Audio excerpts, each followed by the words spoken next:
We've got quite a stack of sources here today, really packed with the latest from the world of sports. Yeah, absolutely. We're going to cover some high-stakes clashes, incredible individual feats, and even get into some, debates about the game itself.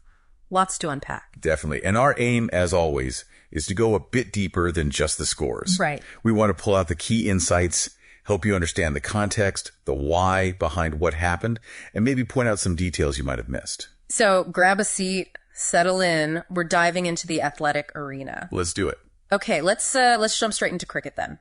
Because there's been some real buzz, maybe even controversy, around that recent India-England test match. Mm-hmm. It kind of raises that question, doesn't it? Where's the line between tactics and, pushing the boundaries of sportsmanship? Well, it's really interesting looking at Indy captain Shubman Gill's comments. He didn't hold back. No. He directly criticized England's behavior in that third test at Lord's, called it unsporting, against the spirit of the game. And what was the specific issue? His main problem was the English openers showing up 90 seconds late to the crease. 90 seconds. Yeah. He saw it as a deliberate move, basically a tactic to avoid facing more than one over before stumps. Okay. A time-wasting thing. Exactly. And apparently tensions got pretty high. Gill actually confronted Zach Crawley quite heatedly. He said it was sort of the combination of several incidents. Wow. So it really throws that whole spirit of cricket idea into sharp focus, doesn't it? It absolutely does. What does that phrase even mean in these high-pressure moments? It's not always clear-cut. Yeah, that's a tricky one. Is it a written rule or more of a feeling? That's a great point. It's not really in the law book, is it? It's more this unwritten code, fair play, respect, And for Gill, clearly he felt this deliberate delay, even if technically not illegal, crossed that line. It just felt wrong, unsporting. So it's subjective then. It could vary. I think it has to some extent. Different teams, different cultures might draw that line in slightly different places. Yeah. That's why this debate keeps coming up in cricket. Fascinating. Okay, sticking with cricket, but moving to the shorter formats. T20Is.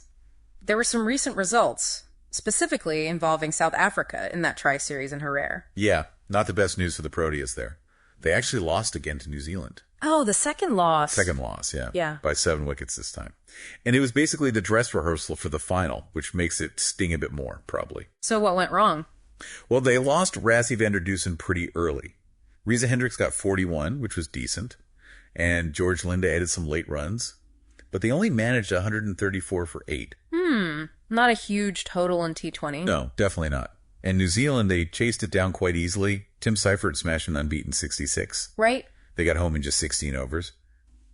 Senior Muthuzumi did pick up a couple of wickets for South Africa, but yeah, it wasn't enough. It sort of flags that middle order acceleration issue again, maybe. Yeah, something to watch in the final, perhaps. Okay, but let's pivot from that to something really positive. A fantastic story from the youth level in SA cricket. Oh, this is brilliant news. Really shows the talent coming through.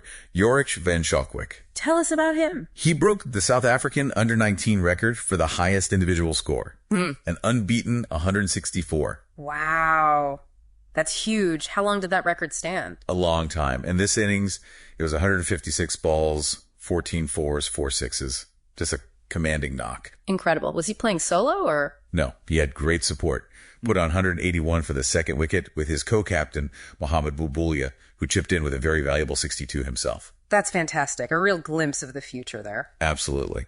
And just to round off that U19 news, Ditanda Soni took 6 wickets in the final youth ODI against Bangladesh. 6 wickets? Yeah. It helped South Africa clinch a 14-run win, though Bangladesh took the series 2-1 overall. Still, great individual performances. Definitely a bright spot. And looking ahead again, there's a shift happening in terms of selection philosophy for Cricket South Africa. Yes.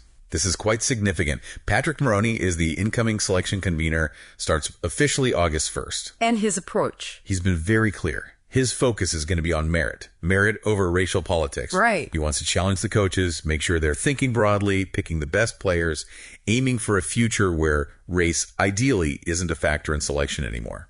That's a very clear statement of intent. But given South Africa's history and transformation goals, how easy will that be to actually implement? Yeah, that's the million-dollar question, isn't it? The idea is merit, but navigating the reality, that's complex. You have to ensure talent ID is genuinely reaching everywhere, that development is equitable, so merit isn't just reflecting past advantages. It's a really tough balancing act. Absolutely. A conversation that's likely to continue for a while. Okay, let's switch sports now to the football pitch. Some heartbreak for South Africa recently. Yeah, really tough one. Benyana, the women's team, lost their WAFCON semifinal. WAFCON, the Women's Africa Cup of Nations. That's the one. They lost 2-1 to Nigeria over in Casablanca. Yeah. And the timing, it was brutal. What happened? Nigeria scored an injury time. Michelle Alazi. It sealed the win for them. Oh, right at the death. How did the game play out before that? Well, Nigeria took the lead with a penalty.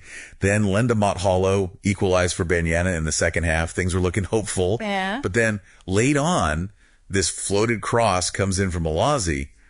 The keeper, Andil Delamity, mishandled it under pressure, and the ball just trickled in. Oh, no. That's the worst way to lose. Absolutely heartbreaking for the team. Yeah. So Nigeria goes on to face Morocco in the final now. Tough result. Those fine margins in knockout football, eh? Exactly. On a sadder note, though, the football world also lost a real legend recently. Oh, who was that? Joey Jones, former Liverpool and Wales defender, passed away at 70. Joey Jones. A huge name, especially from that great Liverpool era. Absolutely. He played 100 times with them between 75 and 78. Okay. Won 2 European Cups, the league title, a UEFA Cup. Just immense success. Incredible career. Yeah, and the tributes have been pouring in. Former teammates like Mickey Thomas, John Aldridge. Lots of heartfelt messages. Shows the impact he had. A proper legend, definitely. Okay, let's move over to rugby now. The Springbok women, they've got a big game coming up. They do. They're preparing for a clash against the Black Ferns XV this Saturday in Cape Town. That's the New Zealand development side. Right. How are they approaching it? Well, assistant coach Lorian Johannes Haupt mentioned focusing on their strengths, set-piece dominance, that kind of thing. Classic rugby foundation. Exactly. And they're really targeting the breakdown area. Want to dominate there to create attacking chances. Makes sense. What are they expecting from the Ferns? They expect a really skillful, structured challenge. Johannes Haupt thinks winning the collisions, the physical battle, could be the key to getting the win. It sounds like they're ready for a tough encounter. Good stuff. And what about the men's Springboks? Preparations underway for the rugby championship. Yes, Rassie Erasmus has named a 37-man squad for those first 2 tests against Australia. Any surprises or interesting inclusions? Well, what's really exciting is he's invited 3 junior Springbok stars to train with the main squad. Oh, brilliant. Who are they? Bathaba Lakani, Cheswell Joost, and Hashim Peed. They'll be part of a 2-week conditioning camp. That's fantastic experience for them. And the tests against Australia. First one is August 16th in Joburg, then August 23rd down in Cape Town. Okay. Erasmus said the goal is building depth, finding balance, and he's clearly eager to see how these younger guys measure up against top international opposition. Great sign for the future. Definitely. Bringing that young talent through is crucial. Okay, let's shift to the track now. An amazing result for South Africa in athletics. Absolutely incredible. Bayanda Walaza, he stormed to gold in the 100 meters at the FISU World University Games in Germany. The World University Games. So basically the Student Olympics. Pretty much, yeah. And get this, he's only 19. 19. And he won the 100 meters. Yep. He's already the reigning world under-20 champion, too. Yeah. But what makes this even more impressive, he apparently arrived with very limited training beforehand. No way. How did he manage it then? Just tapped into that fighting spirit, he said. Kept his cool despite some false starts messing up earlier races. Just pure talent and mental strength. That is seriously impressive. What a performance. Yeah, his gold took Team SA's medal tally to 10 at the Games. He said he was just honored to be the fastest uni student in the world. Fair enough. Absolutely. What a story. Okay, let's wrap up with tennis. And speaking of amazing stories, a legendary comeback. This is quite something. Venus Williams. She made a winning return at the DC Open. Venus is back playing. And winning. She beat Peyton Stearns 6-3, 6-4 in the first round. That's fantastic, but wasn't she, age-wise? Exactly. Here's the kicker. At 45 years old, she became the oldest woman to win a WTA Tour match since Martina Navratilova back in 2004 at Wimbledon. Wow. 2004. That is incredible longevity. Isn't it? It just defies all expectations about, peak performance, age, and elite sport. Truly remarkable. Who does she play next? She's up against Magdalena Fresh from Poland.